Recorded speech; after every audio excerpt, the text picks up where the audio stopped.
If you think you're immortal, you would live a stupid life. Yes or no? See, the biggest problem with most human beings is they think other people die. They don't know this will die. You know those dying people?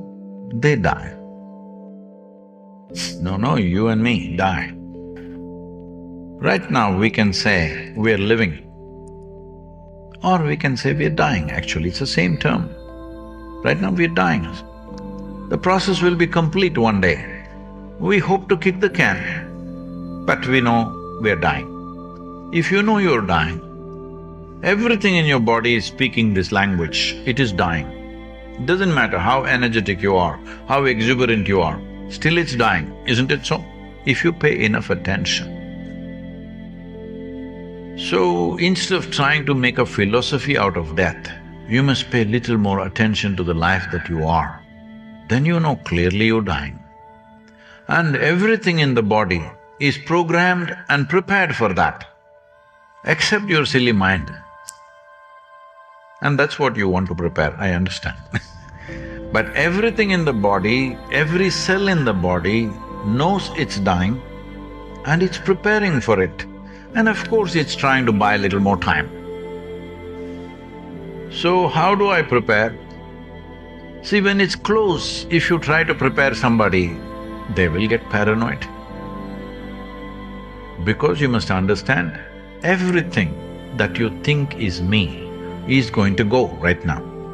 Your body is going to go, your thoughts are going to go, your emotions are going to go, your personality is going to go, your house, your relationships and the works, your job, everything will go. So when everything that you know is going to go, just an empty space seems fearful. You can't prepare against that. You know, when I was about 2.5 years of age, for some reason my mother was unwell, and so I went and lived with my aunt for about nearly 2 years, maybe a little less than 2 years. She was only 18 years of age. She was just married, and she was an exuberant, joyful, loving human being.